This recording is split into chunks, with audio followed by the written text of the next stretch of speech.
네, 이번 시간은 이 포문에 대해서 살펴볼 건데요. 이 포문이라고 하는 것은 이 Y문을 기반으로 한다고 생각하시면 되겠고요. 여러분들이 Y문을 착실하게 잘 이해하셔야지만 이 포문을 이해하시는데 어려움이 없을 겁니다.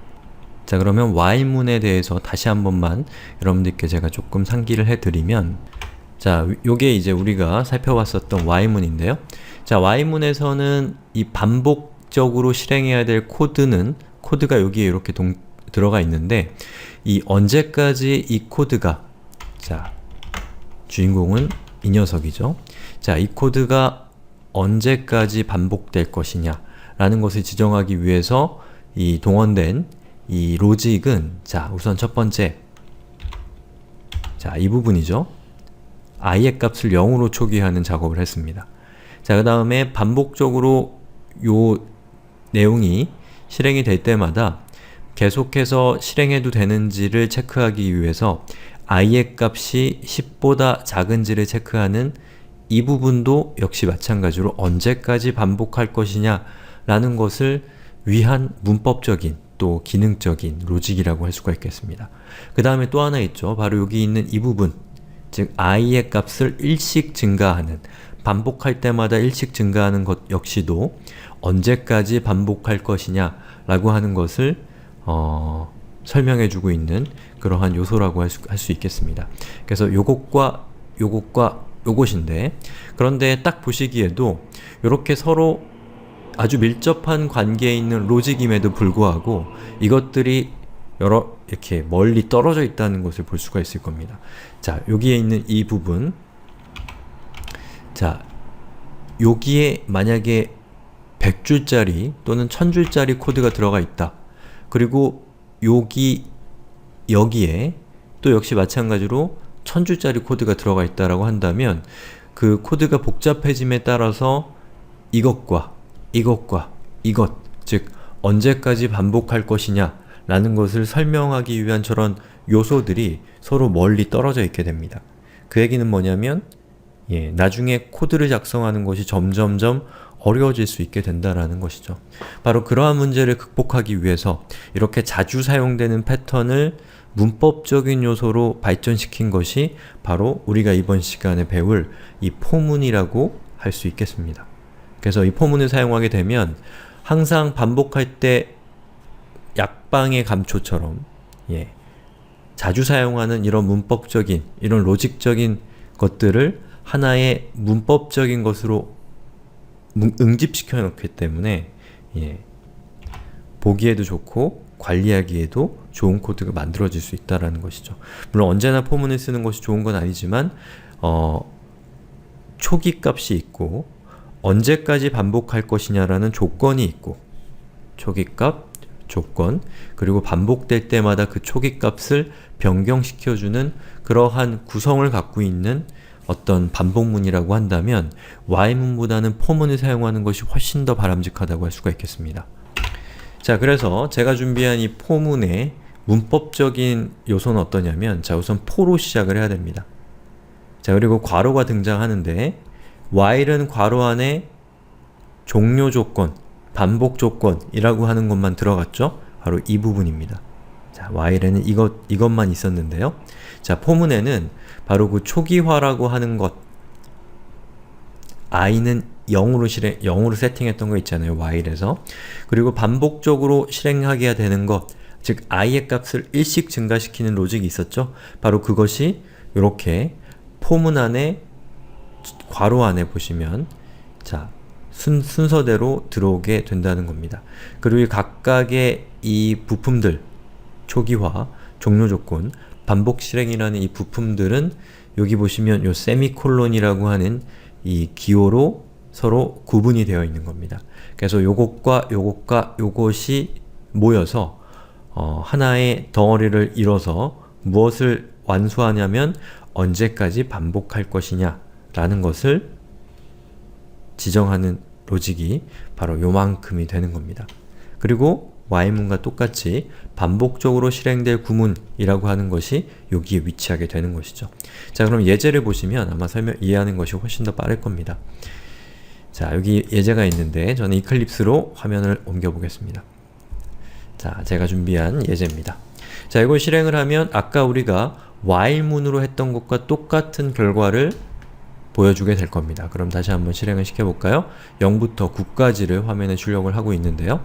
자, 여기 보시면 자, 포문이 나왔으면 이제부터 반복을 실행을 하겠다라는 뜻이고요. 자, 포문은 세미콜론과 세미콜론으로 요 덩어리와 덩어리와 덩어리, 이 부품과 부품과 부품을 서로 구분하고 있는데 바로 제가 밑줄 긋고 있는 저 부품들이 하는 역할은 뭐냐면 자, 첫 번째 부품은 첫 번째 밑줄 친 이것은 초기화입니다. 초기화.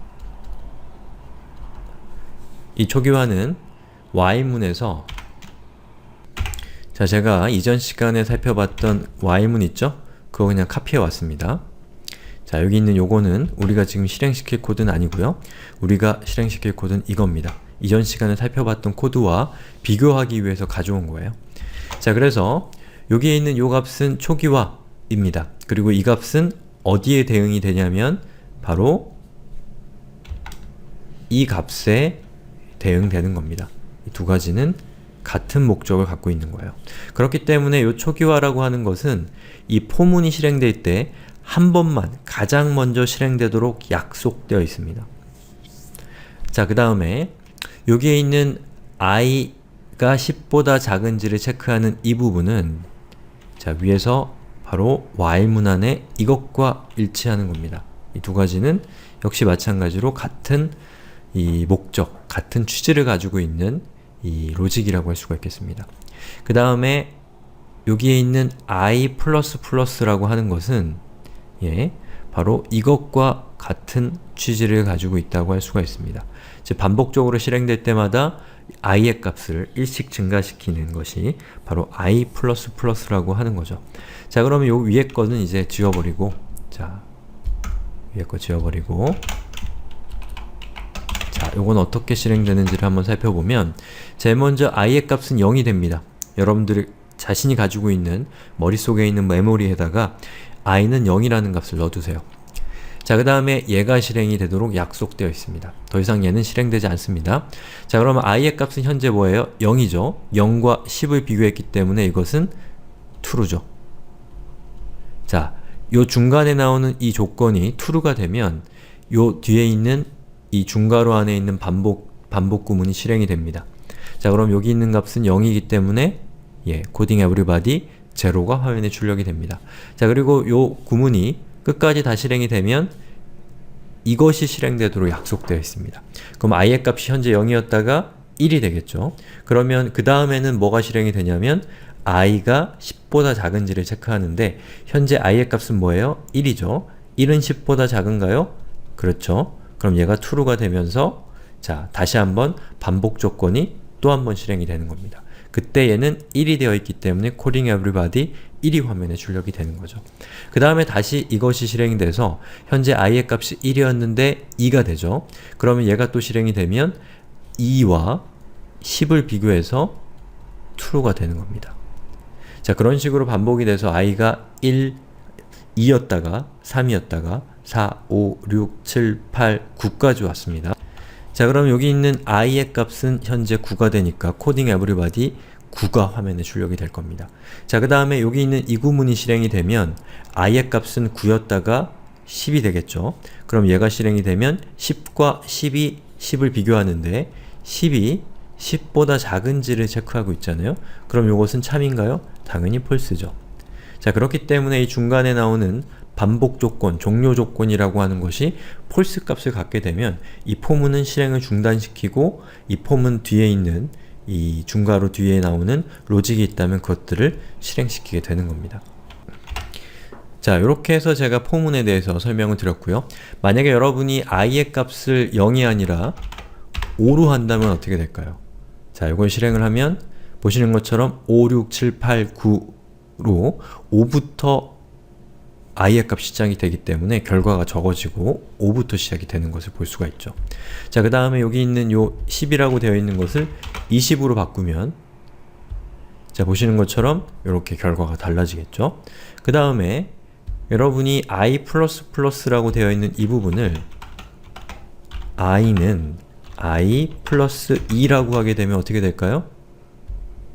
예, 그럼 보시는 것처럼 5, 6은 없고 7이 나오고요. 7, 8은 없고 9가 나옵니다. 즉 i의 값이 실행될 때마다 2씩 증가하기 때문에 이런 결과를 갖게 되는 것이죠. 그리고 만약에 여기 있는 요 부등호의 방향을 바꾼다거나 또는 i의 값을 더하는 것이 아니라 뺀다거나 이런 걸 통해서 큰 수부터 작은 수로 내려오게 하는 것도 가능합니다. 자, 이거 좀 머리가 아프니까 해보실 분은 한번 해보시고 머리 아프신 분들은 차차로 어차피 하게 됩니다. 그러니까 너무 무리하실 필요는 없어요. 자, 이렇게 해서 이번 동영상 여기까지 하고 다음 동영상에서는 이 반복문의 효용에 대해서 다시 한번 여러분들께 상기시켜 드리는 시간을 갖도록 하겠습니다.